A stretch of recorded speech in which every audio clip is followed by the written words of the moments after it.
एक गांव में एक पिता के 4 पुत्र थे। उनकी मां अपने चौथे पुत्र को जन्म देने के बाद ही मर गई थी। उन सबकी देखभाल उनके पिता ने ही की थी। वह चारों अपने पिता की हर बात को मानते और उसकी इज्जत करते थे। पिता ने सबकी शादी वक्त के हिसाब से करा दी थी। अब पिता थोड़ा वृद्ध अवस्था पर पहुंच चुका था।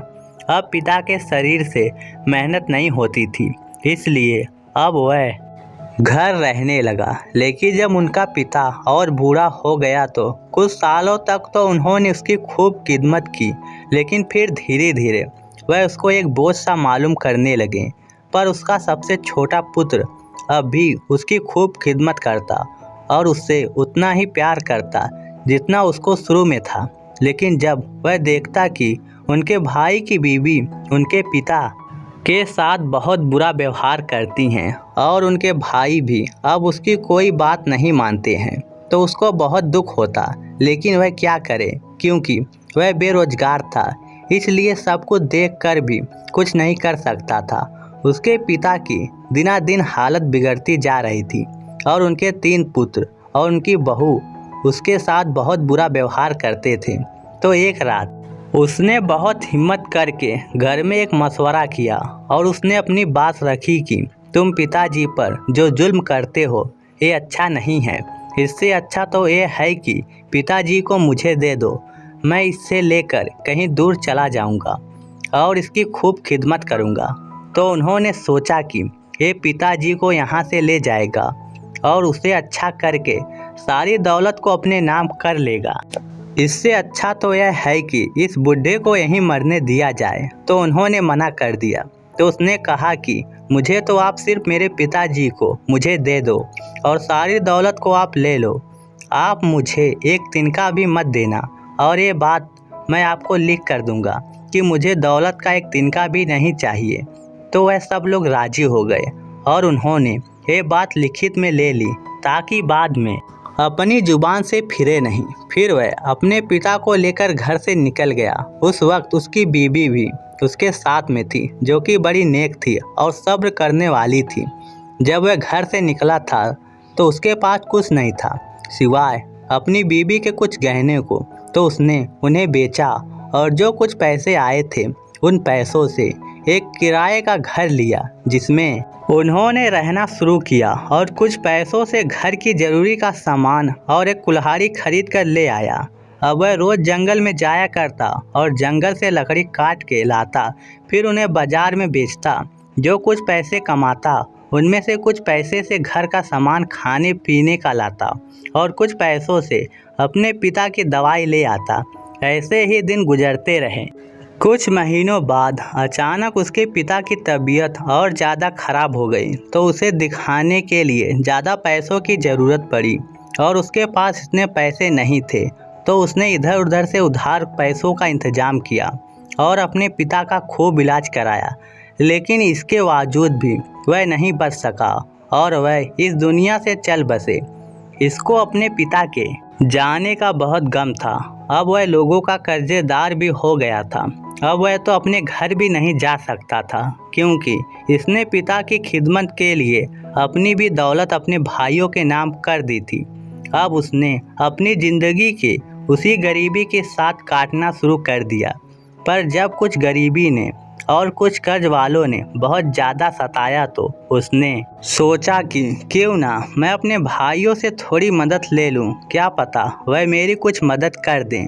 तो वह अपने भाइयों के पास गया और अपनी गरीबी का हाल बताया और कहा कि आप मुझे थोड़े पैसे उधार दे दो, मैं कुछ दिनों के बाद आपको दे दूंगा।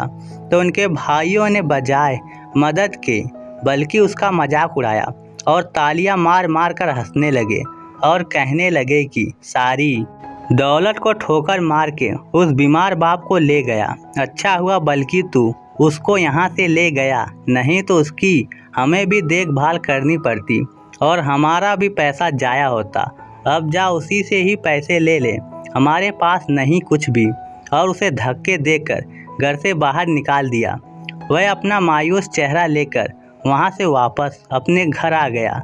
फिर अपने घर में ही जैसी मिलती रूखी सूखी उसी से दोनों पति पत्नी अपना गुजारा कर लेते थे। एक रात उसे एक सपना दिखा कि एक बुजुर्ग उससे कह रहा है कि तेरे घर के पीछे एक दीवार है, उस दीवार में एक मटका है और उस मटके में 100 असरपियाँ हैं, तुम जाकर उन्हें ले लो। तो उसने उससे पूछा कि क्या उनमें बरकत है? तो उसने कहा कि बरकत तो नहीं है। तो उसने उन्हें लेने से मना कर दिया। फिर जब सुबह उसकी आँख खुली तो उसने सारा सपना अपनी बीबी को सुनाया। तो बीबी ने उससे कहा कि ले आओ, हमारी गरीबी भी दूर हो जाएगी। पर इनमें बरकत नहीं थी, इसलिए वह इन्हें नहीं लेने आया। और उसने सोचा कि सपना ही तो है, झूठ भी हो सकता है। फिर दूसरे दिन वही बुजुर्ग उसके सपने में आए और कहा कि तेरे घर के पीछे उस दीवार में 50 असरपियाँ हैं, उन्हें ले लो। तो उसने कहा कि उसमें बरकत है। बुजुर्ग ने कहा कि बरकत तो नहीं है। तीसरे दिन भी वही बुजुर्ग उनके ख्वाब में आए। फिर उससे वही बात कही, लेकिन अब उसने 10 असरपियों का होने को कहा और हमेशा की तरह वह बरकत की पूछता।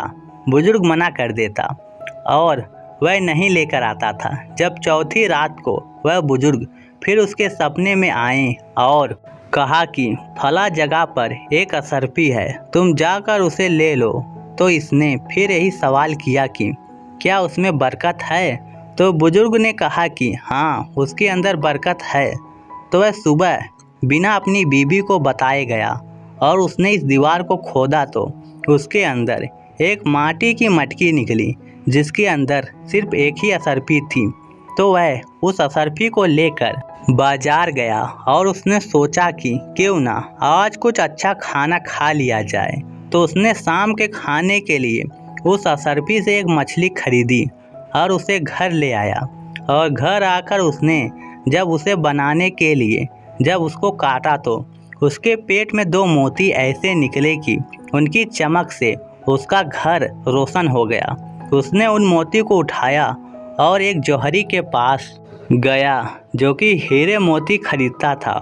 उसने इन मोतियों को देखा तो उसकी रूह कांपने लग गई और कहने लगा कि भाई, इनके बदले मैं अपने पूरे घर की दौलत भी तुझे दे दूं, तो भी मैं तेरे इन मोतियों की कीमत अदा नहीं कर पाऊंगा। उसके मोती की खबर पूरे शहर में जंगल की आग की तरह फैल गई और ऐसे ही वह खबर वहाँ के बादशाह राजा के पास पहुँच गई। तो बादशाह ने उसे बुलाया और उन मोतियों को देखा तो वह भी उन मोतियों को देखकर दंग रह गया और बादशाह ने उसे 90 घोड़े असरपियों से लाद कर दिए और उससे कहा कि मैं अभी भी तेरे इन मोतियों की कीमत अदा नहीं कर पाया हूँ और मेरे पास धन आएगा तो मैं तुझे पहुँचा दूँगा। तो उस गरीब उस बादशाह का शुक्रिया अदा किया और उन घोड़े को लेकर अपने साथ चल दिया। फिर उसने अपना सारा कर्ज चुकाया और एक अच्छा सा घर, अपनी ज़रूरत का पूरा सामान खरीद लिया और अब वह रईसों की तरह अपनी ज़िंदगी गुजारने लगा। और जो उसके भाई जहाँ रहते थे वहाँ कुछ ऐसा हुआ कि उनके घर में रोग फैल गया और घर के सब लोग उससे परेशान रहने लगे। उनके पास जितना भी धन था सब उस रोग की दवाई कराने में खर्च हो गया और रोग भी ठीक नहीं हुआ। फिर एक रात को जोरदार बारिश आ गई और साथ में तेज तूफान भी आने लगा, इतना तेज कि उनका घर भी हिलने लगा। तो घर के गिर जाने के डर से वह सब बाहर निकल गए। थोड़ी ही देर बाद तेज तूफान के कारण उनका घर भी गिर गया और तहस नहस हो गया। पहले ही बीमारी से परेशान और अब घर भी छिन गया। तो वह रोने लगे क्योंकि अब वह बिल्कुल बर्बाद हो चुके थे। फिर किसी ने उनसे कहा कि फला जगह एक बहुत बड़ा रईस रहता है जो कि गरीबों की खूब मदद करता है, आप भी वहीं चले जाइए, हो सकता है कि वह आपकी कुछ मदद कर दे। तो वह तीनों भाई अपनी बीवियों और बच्चे के साथ वहां पहुंच गए। घर के बाहर खड़े दरबार से उन्होंने कहा कि हमें आपके मालिक से कुछ मदद चाहिए, हमें उनसे मुलाकात करनी है। तो दरबार अपने मालिक को बुला कर लाया। जब मालिक बाहर आया और उन्होंने उसे देखा तो सब हैरान रह गए क्योंकि वह उनका सबसे छोटा भाई था जो बिल्कुल गरीब था और उन्होंने बुरे वक्त में उसका साथ भी नहीं दिया था। तो वह आपस में कहने लगे कि हमने इससे कुछ नहीं दिया तो हमें क्या देगा, और मायूस होकर जाने लगे तो उसने अपने भाइयों को रोका और बहुत खुश हुआ, उनके गले से लगाया और अंदर बुलाया। फिर उनकी खूब खिदमत की। फिर उनसे आने की वजह पूछी तो उन्होंने सारी बात बता दी। इसके बाद छोटे भाई ने पहले तो उनकी बीमारी का अच्छे से इलाज कराया और उनके लिए एक अच्छा घर रहने का इंतज़ाम कराया। उन भाइयों के समझ में नहीं आ रहा था कि इसके पास इतना रुपया आया कहाँ से, और उन्होंने इसकी वजह पूछी तो उसने कहा कि यह सब मुझे मेरे बाप की खिदमत, उसकी देखभाल करने से मिला है, उसकी दुआओं का ये फल मिला है मुझे। तो उन भाइयों को सारी बात समझ में आई कि खिदमत कोई करता है तो खुदा दौलत तो उनके कदमों में डाल देता है, और जो माँ बाप को सताता है तो यहाँ भी उसकी ज़िंदगी एक जिल्लत के साथ गुजरती है, और जब वह मर जाता है तो ईश्वर के यहाँ भी वह सज़ा का हकदार होता है। इसलिए जितनी हो सके अपने माँ बाप की खिदमत करनी चाहिए और उन्हें खुश रखना चाहिए। तो दोस्तों, इस कहानी को लेकर आपकी क्या राय है, नीचे कमेंट करके हमें ज़रूर बताइएगा। धन्यवाद।